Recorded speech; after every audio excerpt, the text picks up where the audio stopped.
All aboard the Tequila Train! You can't go dry in Guadalajara. Tequila was born in the Mexican state of Jalisco near a town called Tequila. While there are a few distilleries that you can visit in the state, we picked the Casa Herradura Tour and Tasting as it's the last authentic tequila producing hacienda or estate in the world, and after hearing some rave reviews for the exclusive bottles that you can only buy at their casa. My family and friends booked the express first class car where there was a private bar serving up drinks, flat screen TVs blasting music, and cushy leather seats with a wooden table for you to hold your drink. There's an express club car for about $15 more, where there's music, games, and some appetizers with special drinks from mixologists. The third and least expensive train option is the premium express car, which seems to be more for families to have a relaxing getaway to Casa Herradura. Okay, wow, look like a creeper. I mean, you're in the shadow, so you do kind of look like a creeper. The train was bumping with music, revving you up.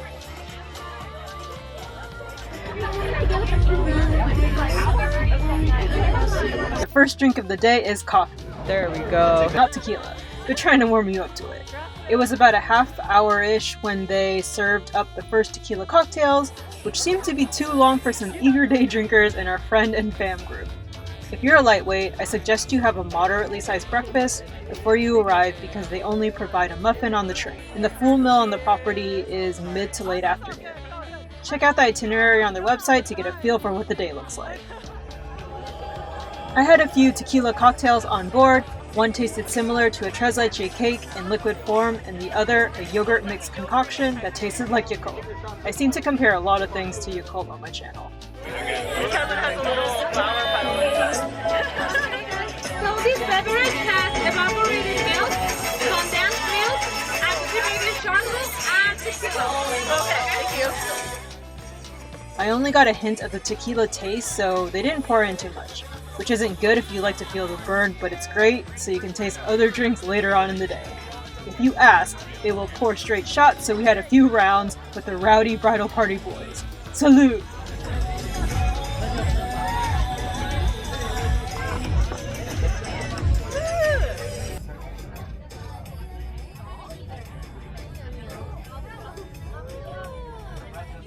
The train is very modern and goes at a relaxed, slower pace so you can sit back and enjoy the fields of blue agave passing by, locals waving at the train, and sights of their homes. I enjoyed soaking in the varied green scenery as we chugged along. What is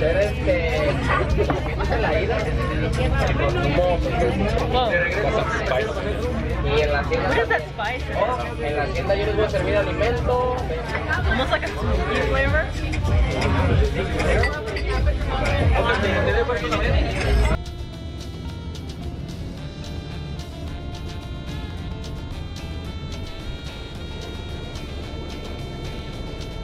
Hello, Casa Herradura. We arrived to a beautifully aged hacienda-style estate with vertical, domed windows and nature living harmoniously with the exterior of the property. Feel like I was going back in time, maybe to 1870 when this was built. Feel like you're on a farm home that just happens to have a historic distillery attached to it. You know it as blue agave. Why blue agave? Because of its color, okay? So this one is it's a lot like a cactus, okay? We just have to plant this one before the rain season, and then we're going to let this one grow for 3 years. After those 3 years, the plant is going to have big agaves around it. The tour was incredibly informative with some participation. You're walked through the entire process of making this distinctly Mexican spirit. Right, we're gonna get the agave ones. Oh yeah, here you go. Here we go, we're in the agave blend. No! You're not going to swallow the fiber. Don't eat it, just chew it. Take the juice, and then we're going to throw the fiber in. Oh my god! It's like a candy. Look! What do you think? It's like a candy. Tastes bitter at the end, like alcohol. It's like a tamarind, but like sweeter. You don't like it? Yeah, you're right. It's like a tamarind. That's a pineapple. Yeah, the coffee.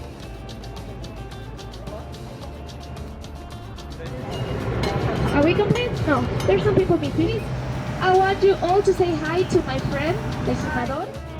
Paola! Okay, so he's going to start working at around 6 in the morning, and he's going to stop working at around 12 o'clock, just the midday, okay? In this 6 hours, he has to shape and to cut at least 120 agaves. That's a lot. They can do it more. It depends on the how good his job, okay? So what he's going to do, he's going to shape and cut all the bits of the agave. We're going to see how he does it. Por favor.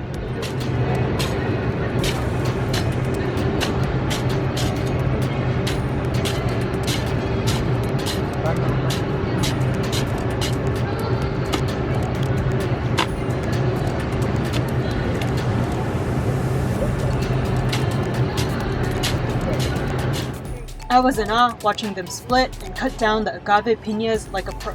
Crazy to know that they have to cut down more than 100 of these a day. It takes mad skill and power to cut down these bad boys.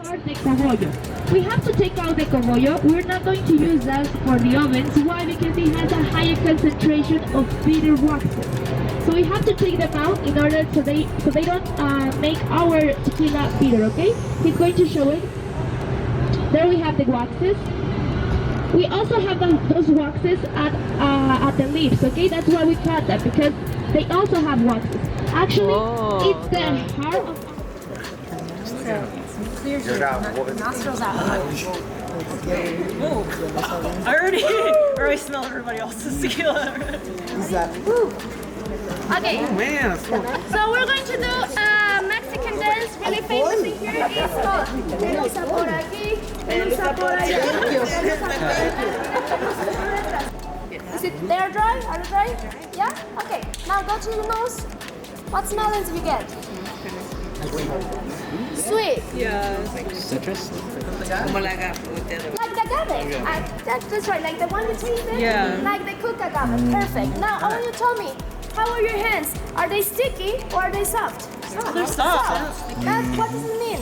If we use this sugar, like potato sugar, how will be your hands? Sticky. Sticky, but we just use agave nectar. That's why they're smooth and soft. That's why. Where's Conzanita? She's like a tourist.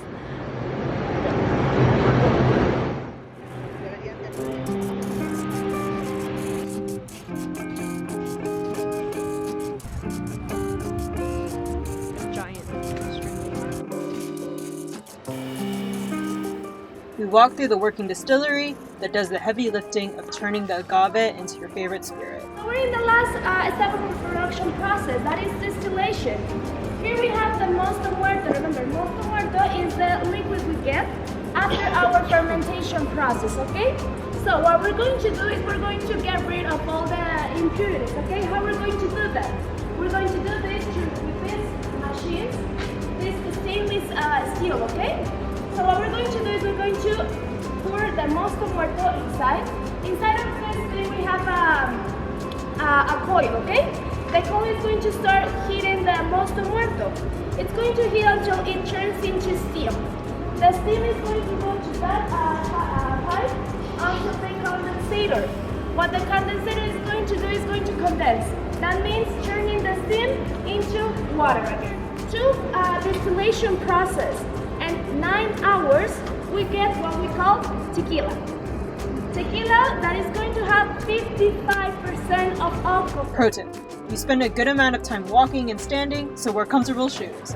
It was close to the mid-80s, so it did feel the sweat come on, and if your head gets hot easily, wear a hat. The old distillery, which is close by, is like an aged barrel in distillery form, with the old stone and wooden contraptions and a cavernous workhouse. Such a cool piece of history. Is that the thing? Yeah, that's the wooden door of the oven. The tequila tasting was done in Spanish and English in an atmospheric cave-like meeting hall room with barrels from floor to ceiling. I tasted all 3 grades of tequila, from less alcohol content to more. Almost didn't make it through with the liberal pours, but we still here.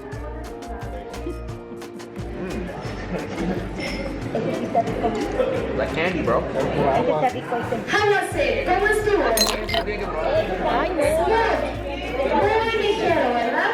¿El alcohol si quiere? Está bien. ¿Y que no?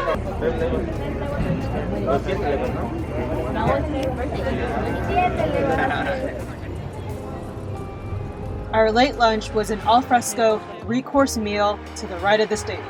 You have the opportunity to shop for a few bottles in between courses too. Or tequila, if you haven't had enough.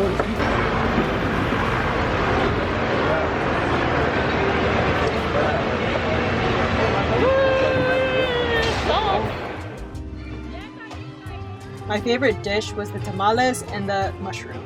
Such a deep, corny, delicious flavor. I actually wanted seconds.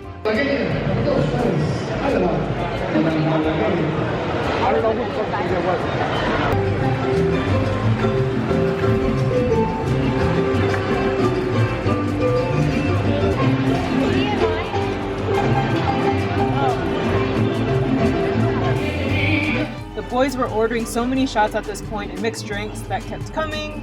More tequila, Coke soda drinks. Strawberry. Pudding or yogurt. While the mariachi was playing some upbeat or ballad-like traditional tunes.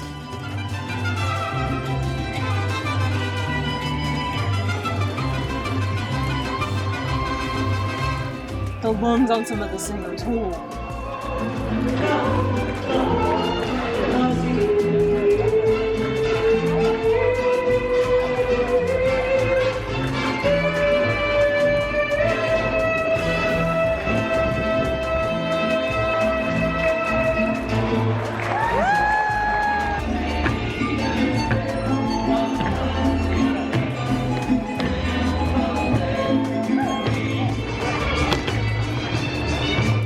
During the meal, you're entertained and serenaded to with live entertainment, just full of skill and talent.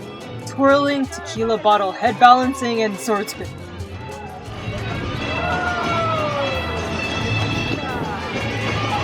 A dude even proposed to his lady mid-performance. So adorable.